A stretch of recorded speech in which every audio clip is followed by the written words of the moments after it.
Gate. നമ്മൾ നേരെ നമ്മുടെ വീട്ടിൽ പോകുന്നു.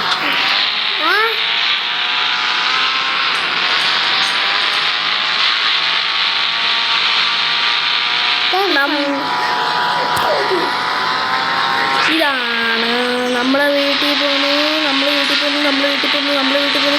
വീട്ടിലല്ലേ വന്ന് തെറ്റിപ്പോയി. നമ്മൾ എയർപോർട്ടിലാണ് പോകുന്നത്.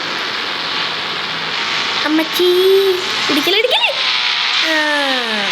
അമ്മ ഇടിക്കലേ. ഫ്ലൈറ്റ് ഓടിക്കാൻ അറിയാമോ എന്തോ? ഈ സാധനമൊന്നും എനിക്കറിയത്തില്ല. ഫ്ലൈറ്റ് ഓടിക്കാൻ ഫ്ലൈറ്റിൻ്റെ മോഡിൽ കയറ്. ഫ്ലൈറ്റ് കിട്ടി. ഫ്ലൈറ്റ് ഓടിക്കാൻ അറിയുമോ? അത് ഫ്ലൈറ്റ് ഓടിക്കാറില്ല. എത്രയൊക്കെ പറഞ്ഞാൽ മതി അമ്മ. അമ്മച്ചി